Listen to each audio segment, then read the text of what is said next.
So hi, welcome. Thank you for coming.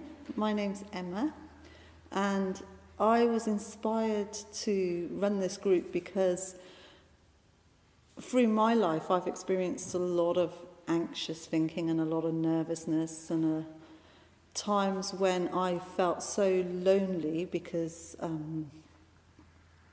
I didn't think I was worthwhile, I didn't think I was valuable, and I didn't know how to connect with people and how to make relationships. And when I was a child, my mum disappeared. She went away, and my dad said, "Oh, she's just gone on holiday." And she used to write me very strange letters, and then the next time I saw her, she was in a mental hospital, and I ended up becoming her carer. And I used to tell her, "Mum, it's inside you." And she went to all sorts of different alternative therapies to try and find the answers to make her better. And she ended up spending a lot of money and ended up with no money at all. And I was really angry with alternative therapy at the time because I thought, they're just a rip-off, charlatans, all of this stuff. And I kept saying, "Mum, it's inside you." And I was 11 at the time, and I had this wisdom. And I also had this belief that mental health is easy when you keep yourself on a line, which is your thinking. And I also had this belief that life can be easy. You know, when something happens, something terrible happens, people say, "Oh, it's going to take years to get over it." I don't believe that's true. And I don't believe it's helpful to think that it's going to take years to get over it, particularly if you're at the beginning of something. Because when you look forward in your life, you're like, that means years of feeling like this, and that can feel like too much. So I had this belief that it was easy and it doesn't have to take years to get over, and that we're always okay. But I didn't know where that belief came from, and I didn't understand it. And as I got older, I got caught up in my thinking. I got caught up in my beliefs of who I was. I had relationships that weren't good. I felt angry. I would lie awake at night thinking of the things I wanted to say to the person that had caused me pain or caused my children pain. And I would never say those things because I'd never have the opportunity. And what I realised was all of that stuff was just renting space in my head, and it was keeping me from fully experiencing life and experiencing joy and happiness. And so I learnt Reiki, which was ironic how I felt about the holistic therapies many years before. And that was a big step for me, learning that. It was, it opened me up to a whole new world, and it was wonderful. However, I still was getting caught in my thinking. I still was getting caught in all kinds of stuff. And then I started going on a journey to find out what it is. I did meditation, I did coaching, hypnotherapy, all kinds of different things. And all of those things are really, really wonderful. And there's a lot of value in all of them. But I still found that even with doing meditations daily or doing affirmations, it still wasn't working. It still wasn't right. There was still an underlying sense that I would go backwards and go back into the spiral of feeling hurt and unhappy, and then I would come out. And so it was like a wave going up and down. And after I'd learnt some of the coaching, I didn't know how to get out there. I didn't know how to get clients. So I was looking for, right, how do I market myself now? Because I've got a ton of really good stuff. I know how to help people. How do I market myself? And I came across this this thing called the 3 principles. And the 3 principles are the principles of thought taking place. So thought, mind and consciousness. And I was like, what's that about? And this guy said, want to grow your coaching career and have X amount of clients and blah, blah, blah. And I was like, oh, yeah, that's exactly what I want. So I joined his group, and I thought, he's going to teach me how to get clients. But he didn't teach me how to get clients. He taught me about the 3 principles. And it's taken a while to get it and to understand it, but the more I get it, the more I understand it, the more it makes more and more sense. So where I am now is I've experienced some really shocking news. I've experienced some really horrible news that would have in the past sent me into a spin. I would have thought that I was a terrible person, a terrible mother, all kinds of stories that I could think. And what was really interesting is that when I experienced this news, I felt totally peaceful inside. And I felt sorrow, and I felt sadness, and I felt regret and wished I could have done something different. But the underlying peace inside was so amazing. And what I know is that we all have ability to access that. It's always there. And so that's why I'm here, wanting to help people. Well, not wanting to help, wanting to point people in a direction of how life really works and how their thinking works. So we all are living in, it's a bit like virtual reality, and we think it's real. But how we experience the world is outside of us. There's all these things, like there's this chair, and we all agree that this is a chair and it's blue. But how we experience the chair is inside our head. Everything we ever experience is inside our head. So we have experiences of things that are reality, things that are real. And then we have experience of other things that aren't real, like our thoughts. And we have all these constructs of ideas in our thoughts. So, for example, meditation is a construct. It's not a real thing. You can't tangibly touch it or pick it or do anything. So it's a thought, just like online banking is a thought. All of that stuff, that's just in our how we experience things, and it's laws and rules that we make up. And some of those laws and rules are valuable, and some of them aren't. And what I've noticed is that we've got this amazing technology in the world. We've got apps, we've got all kinds of stuff. And when you put an app onto your phone or your computer or whatever it is you're putting your app onto, it instantly starts working. And yet, the way we're taught, the way we've been conditioned in life is so outdated. Like, we have had no new ideas about how we should think or feel or how life works. And there is new stuff coming along all the time. Like, we're just infants in understanding how life works and how reality is. So the 3 principles, this guy Sid Banks, he was a Scottish engineer and he moved to Canada. And he wasn't very happy in his life. He was quite unhappy with his marriage and with his work, and he was one of those moany types of people. And he and his wife went to a seminar for couples relationships, and afterwards or during, he was talking to another guy and they were both moaning about their marriages and how things weren't great. And the other guy said to him, "You don't have problems, you just think you have problems."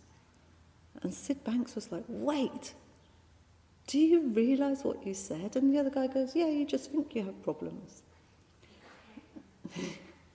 And Sid got this insight that was, holy hell, I just think I have problems. They're not real, it's all thought. So we're always living in the experience, in the feeling of thought in the moment. So this morning, I knew I was coming here and my stomach was like, ooh. So I was feeling my thinking. And in my head, I might not have been aware of that thinking, because in my head I was saying to myself, everything's fine, I'm okay. But my body was still feeling the nerves of what's the future going to be like? What's this talk going to be like? How are people going to experience it? Now, I know nothing about the future. I'm not a fortune teller. I mean, sometimes, yeah, I can maybe have an idea of what the future's going to be. But I really know nothing about the future. I don't know how anybody's going to react. I don't know how anybody's going to think or feel about who I am or about what I have to say. But I do know about me, and I know about where my reality is coming from. And in knowing that, that's all I need. Because that helps me to have a quiet mind. Helps me to not worry about the future. It helps me to step forward. And when we step forward with a quiet mind, it's when all sorts of things can happen. And we could fail. I mean, that can happen. We can definitely fail. But the thing is, failing isn't the issue. We failed all the time. The issue is our fear of failing. It's like my mentor, he was talking about this lady who came to him because she was afraid of flying. So he said to her, so tell me, when do you feel the fear of flying? And she says, well, as soon as I book the tickets, I feel the fear of flying. And then as I get to the airport, I feel the fear of flying. And then as I sit on the plane, I feel the fear of flying. What about when the plane's actually flying? Oh no, then I'm all right. And he says, well, I don't think you have a fear of flying. I think you have a fear of the fear of flying.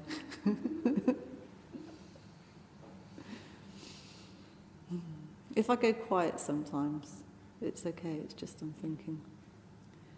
So, how reality works, right, so now I'm going to do a drawing. So how reality works, it's a bit like a wave. When we're children, we build a model of how we think reality works. And that model, as you can imagine, we've built from children, we've built from things that we've seen happening around us, and we think that must be. So this model kind of looks like this. So it's a bit like a boat on the wave. And what happens here is when reality touches the boat, that's when we've got really good, clear thinking. So like, have any of you ever had insights? Have any of you ever had a, I know. When would you have those ideas? In the shower? When I'm walking? When I'm on holiday? When I'm doing something that doesn't involve the future or the past? Yeah? Would that be true for you too? Yeah. Yeah. Oh, yeah. Yeah. So that's when we have clear thinking. Because when our minds haven't got other things on our minds, we do really well. This is reality, right? So we're doing really well in reality. You're going to feel connection. Yeah. Because we're not worried about what's happening, because we know. So this is where we get really unclear thinking, is when reality is really far away from our model of reality. So like, if I said to you, okay, I want you to be a brain surgeon tomorrow, you would have this, because I'd imagine that being a brain surgeon and who you are and what you know, there's a big gap between it. Now there's the practical sides, there's like the sides like, well, I don't know how to do it, and what if I cut somebody's head, and you know. But there's also the other thoughts that come in when we have this space for contaminated thinking. And those thoughts are things like, what would they think of me if I did it wrong? What would they think, what would other people think and feel? What would the future be? Would I be put in prison? You know, there's a whole space for all kinds of different thoughts to come in. Which is why when we're sticking out in reality and we're doing really well in what we know, those thoughts don't come in. So for me, I discovered I was gardening last year and my mind was totally blank. And then I could hear this noise in the back of my head and I was like, what's that noise? So I took my attention to the noise, and the closer I got to the noise, the louder it became, until it became a full-blown argument about a TV programme I used to watch 10 years ago. And I was like, whoa, what's happening? So I just I'm not interested in that, so I took my attention away from it and it got quiet again. And what I discovered is that in our minds, it's always chattering. It's always going on. But when we don't believe what's going on in our mind, we don't hear it as much. It gets quieter and quieter. So when we're in a space of room for contaminated thinking, there can be all these thoughts, and we're listening to all of them because we don't know which thought might be the right thought.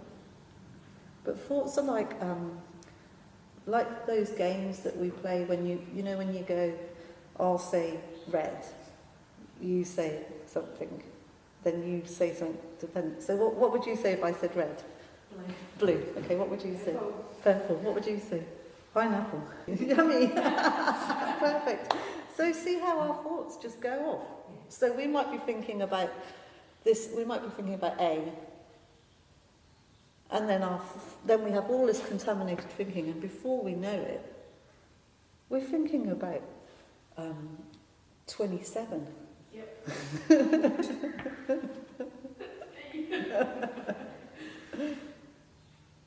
And all of that stuff is not valuable. It's not. It has no purpose. It's just our thinking. And what we need to realise is that we're not our thoughts. And we're not the future, and we're not the past.